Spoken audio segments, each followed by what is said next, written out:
My fiancé demanded. If you love me, you'll pay my ex's child support since he's broke. I replied calmly, I don't love you that much. Then I removed her from my insurance, canceled the wedding venue, and showed her the door. 24 hours later, she was begging on my voicemail. Original post. I, 35 male, proposed to my fiancé, 32, 8 months ago. We've been dating for 2 years, living together for 6 months. She has a 7-year-old daughter from her previous relationship. The kid's great, honestly. Smart, funny, we get along well. The ex? Total deadbeat. Works under the table, dodges court orders, moves around to avoid wage garnishment. Classic piece of work. My fiancé's been struggling with the child support situation since before we met. I sympathized. Even helped out with kid stuff here and there, school supplies, birthday presents, that kind of thing. Figured that's what you do when you love someone. Last Tuesday changed everything. We were planning wedding details at the kitchen table. Venue deposit due, catering quotes to review, the usual stress. She'd been quiet all evening, which was weird. Finally, she put down her phone and looked at me. Her, we need to talk about something important. Me, okay, what's up? Her, my ex got fired again. He's 3 months behind on child support now. The state's not helping. The lawyer costs money I don't have. Me, that sucks. What's the court saying? Her, that's not the point. Look, once we're married, we'll be a family unit, right? You'll legally be her stepfather. Me, yeah, that's kind of how it works. Her, so you should start contributing to her support now. Get ahead of it. I blinked. I already help out. I bought her that tablet for school, paid for summer camp. Her, no, I mean the actual child support. The $850 a month her dad owes. Took me a second to process that. You want me to pay your ex's child support? Her, not his. Hers. Our daughter's. Me. She's not our daughter. She's yours and his. And he owes that money, not me. Her face got tight. If you love me, if you love us, you'll do this. It's not about him.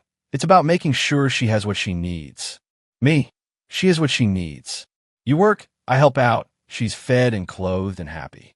Her. The support is court-ordered. It's supposed to be there. Me, right? And the court order is against him, not me. Her voice went cold.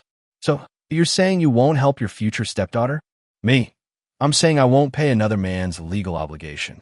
That's literally what child support is. Her, wow. Just wow. So money's more important than our family. Me, don't twist this. You're asking me to pay $850 a month for something that's not my responsibility. Her, when we're married, everything becomes our responsibility. That's what marriage means. I sat back, looked at her, really looked at her, and something clicked into place that I've been ignoring for weeks. Little comments about our combined income when talking about wedding costs. Suggestions that I should refinance my car to free up cash flow. Hints about adding her to my savings account for emergencies.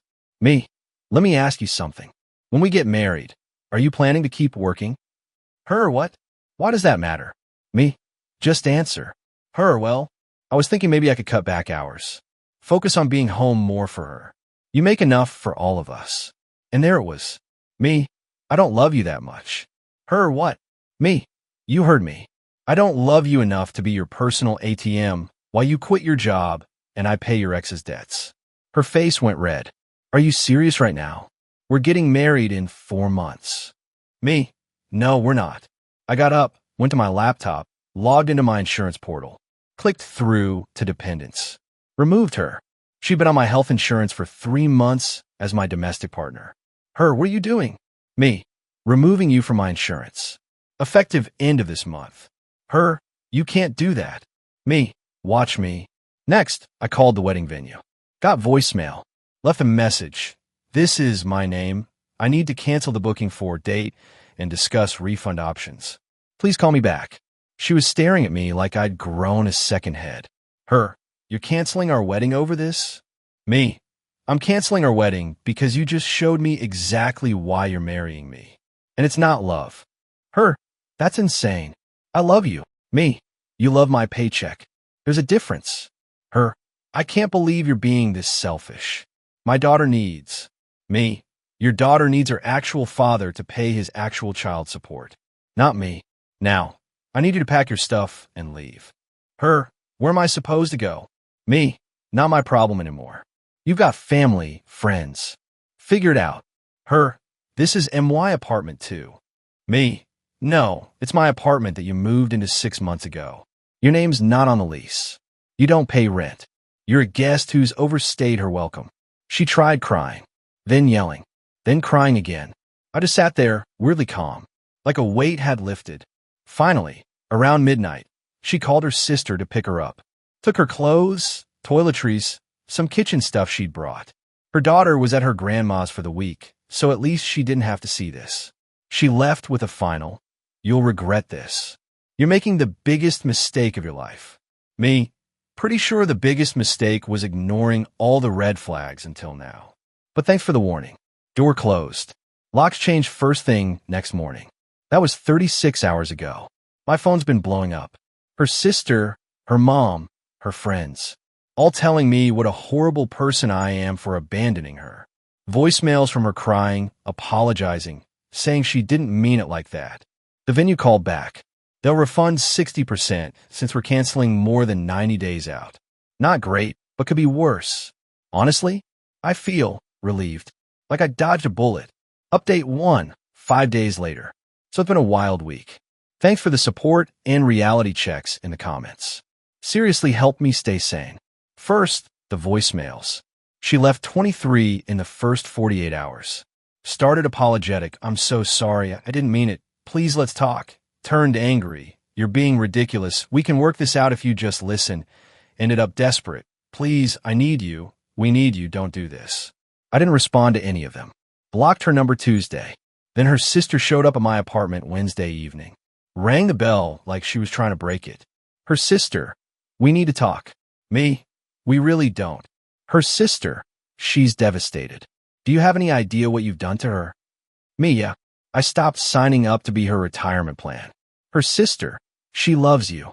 She made one mistake." Me, "She didn't make a mistake.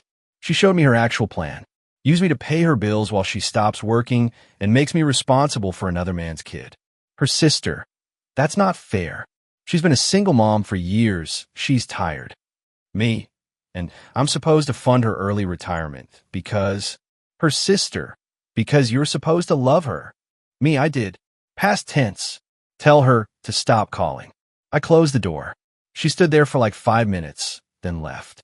But here's where it gets interesting. Thursday, I got a call from a number I didn't recognize. Answered like an idiot. "The ex. Is this my name?" Me, "Who's asking?" "The ex. This is fiancé's ex, daughter's dad. We need to talk man to man." I almost hung up, but curiosity won. Me, "Talk."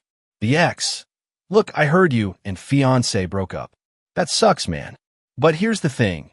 She's telling everyone you promised to take over my support payments." Me, "She's lying." The ex, "Yeah, I figured. But her lawyer called my lawyer asking about transferring the obligation to you as the new stepfather." I sat down. "What? The ex, right?" I was like, dude's not even married to her yet. But apparently, she's trying to argue that since you were planning to marry her and assume parental responsibilities, you should be on the hook. Me, that's not how any of this works." The ex, "I know." My lawyer laughed her off, but thought you should know she's trying. Me, "Why are you telling me this?" The ex, "Because if she's crazy enough to try pinning my debt on you, she's crazy enough to come after you for other stuff. Watch your back, man. She tried this with her ex before me too." Me, "Wait, what?" The ex, "You're not her first rodeo. There was a guy before me. She got pregnant while they were engaged. He found out it wasn't his, bounced. Then me. Now you. She's got a type guys with stable jobs who'll play daddy." He gave me the name of the other ex. I found him on social media, sent a message. Guy responded within an hour with a phone call. X1, "She tried to baby trap you too, huh?" Me, "Not quite. But she wanted me to pay child support for a kid that's not mine." X1, "Yeah, that tracks. She told me once we were married, she'd quit her job and I'd support her and whatever kids we had. Found out she was already pregnant when she proposed. Did a paternity test after the baby was born, not mine. Dodged that bullet. Me, she proposed to you?" X1, "Oh yeah. Very forward. Very, let's get married and start our life together. Very calculated. I thanked him and hung up. Sat there processing. My fiancée had a pattern. Find a guy with money, get engaged, try to lock down financial support, either through marriage or baby trapping. Friday morning, I got a text from an unknown number. Her again, clearly using a friend's phone. Her, please just talk to me. I can explain everything. It's not what you think. Me, it's exactly what I think. Lose this number too. Then the real escalation started. Friday afternoon, I got home from work to find my car keyed. Both sides, deep scratches, selfish carved into the hood. I have a parking garage with cameras. Pulled the footage. Her sister, clear as day, 2 p.m., going to town on my paint with a key. Filed a police report. Gave them the footage. They said they'd follow up. Got an estimate Saturday, $3,200 in damage. My insurance will cover it minus the $500 deductible, but my rates are going to go up. Then Saturday night, the mom called. Her mom, I raised her better than this, but she's desperate. You need to understand, she's been hurt so many times. Me, by men she tried to scam? Yeah, I talked to them. Her mom went quiet. Me, I know about the guy before her ex. The baby trap that didn't work. The pattern. Her mom, she's changed. She loves you. Me, she loves my bank account. And now her sister destroyed my car. I've got footage, I got a police report. Tell your daughters to leave me alone, or the next call they get will be from my lawyer. Her mom, you'd really press charges against family? Me, they're not my family. They're criminals. Big difference. I hung up. Sunday was quiet. Too quiet. I'm waiting for the next shoe to drop. Update 2 weeks later. Okay, so things got worse before they got better. Buckle up. The police followed up on the keying. Talked to her sister, who admitted it but claimed emotional distress made her do it. She's getting charged with criminal mischief. Court date is next month. My insurance covered the repairs, and I'm going after her in small claims for my deductible and rate increase. But that wasn't the end of it. Monday after my last update, I got served. Yes, served. My ex-fiancée filed something called a palimony suit, claiming we had a domestic partnership, and she's entitled to support. I called a lawyer immediately, explained the whole situation. He read the filing and laughed. My lawyer, this is garbage. You were together 2 years, lived together 6 months, never married, no kids together. She's got no case. Me, so what do I do? My lawyer, file a response, show up to court, watch it get dismissed. Gonna cost you about $2,000 in legal fees, but we'll counterclaim for frivolous filing and try to get those back. Great. Just great. Tuesday, she showed up at my work. Security called me, said someone was in the lobby asking for me, getting aggressive when they said I was busy. I went down. She looked rough, hadn't slept, mascara smudged, same clothes from the photos on her profile the day before. Her, please, just 5 minutes. Me, I'm working. Leave. Her, I withdrew the suit, okay? I shouldn't have filed it. I panicked. Me, you withdrew it? Her, this morning. Check with your lawyer. It's done. My lawyer confirmed an hour later. She'd filed a withdrawal, but he still charged me $800 for the work already done. Wednesday, I got a letter from the State Child Support Enforcement Office. Apparently, she filed a claim stating I was the father of her daughter, requesting DNA testing and support order. I called them immediately. Me, I'm not the father. I've never claimed to be the father. We're not even together anymore. Caseworker, sir, the mother has filed a claim. We're required to investigate. You'll need to come in for DNA testing. Me, fine. When?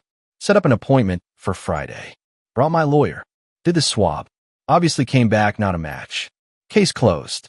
But the caseworker pulled me aside. Caseworker, this is the 3rd time she's filed paternity claims on different men in 5 years. Just so you know.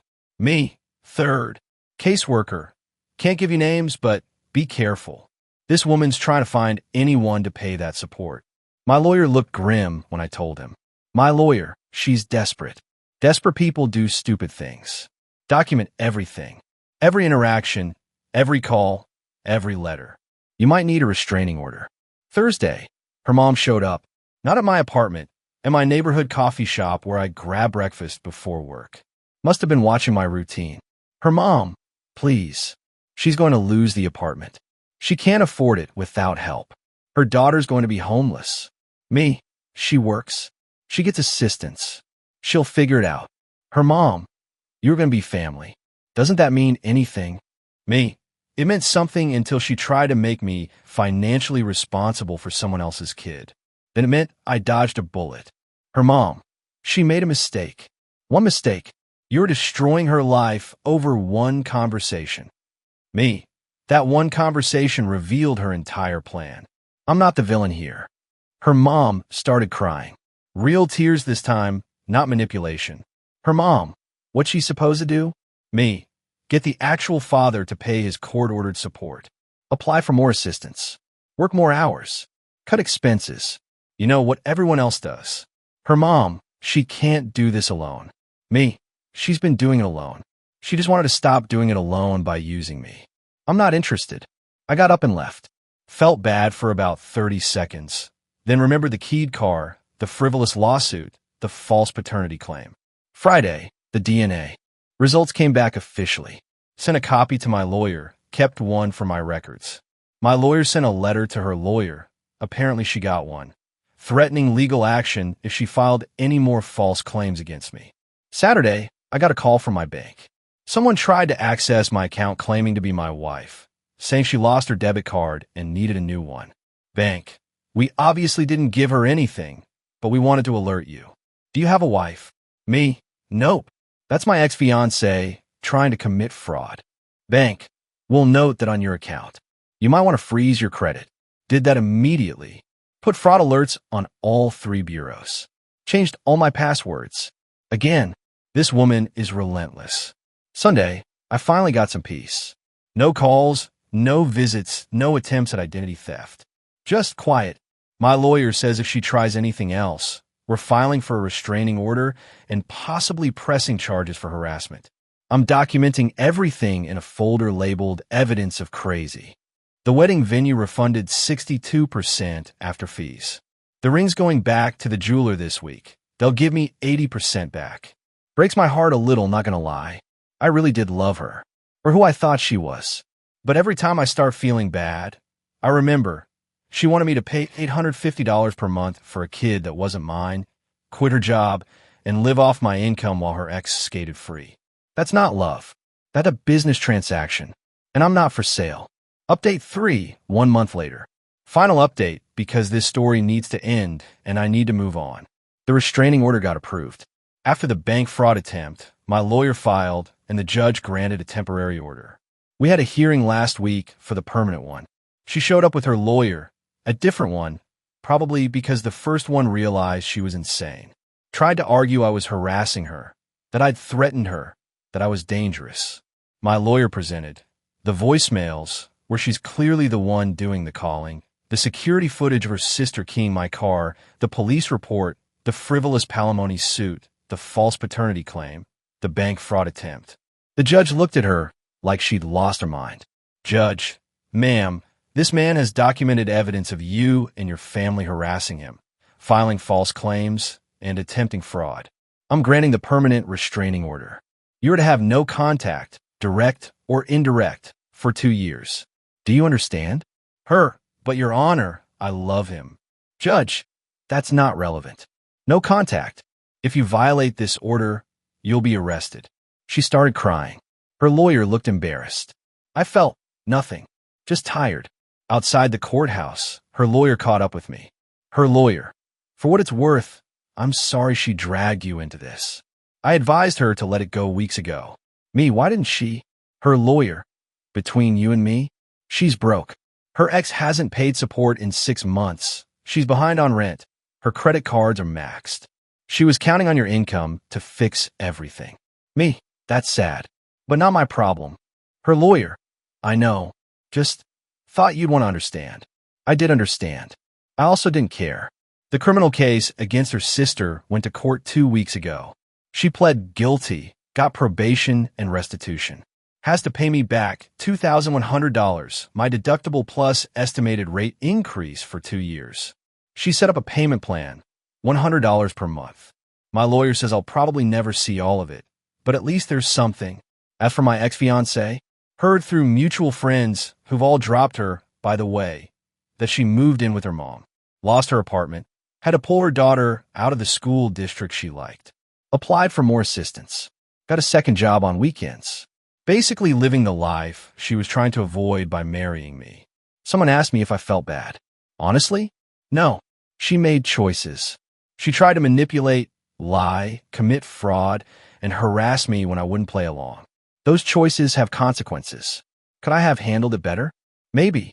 Could I have helped her out financially without getting engaged? Sure, but that's not what she wanted. She wanted a meal ticket, a retirement plan, a solution to all her problems in the form of my paycheck. And when I said no, she showed me exactly who she was. I'm dating again, casually, not rushing into anything. Told the new people I'm seeing the whole story up front. Figure if they run, I'd dodge another bullet. So far, everyone's been understanding. One woman even said, "Good for you for having boundaries." Yeah, boundaries. Turns out those are important. The apartment feels normal again. Got rid of everything she left behind, redecorated a bit. It's mine again, fully. No shared space, no compromises, no walking on eggshells. Am I lonely sometimes? Sure, but I'd rather be lonely and free than trapped in a relationship where I'm just a wallet with a pulse. To everyone who's dealing with similar situations, trust your gut. When someone shows you who they really are, believe them. And when they ask you to pay for their ex's responsibilities, run. I dodged a bullet. Actually, I dodged a whole firing squad. My lawyer's final bill was $3,400. The car repairs, the ring return loss, the venue cancellation fee, all in, this whole disaster cost me about $8,000. But you know what?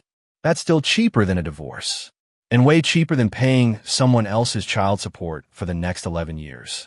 Best $8,000 I ever spent. Thanks for following along, Reddit.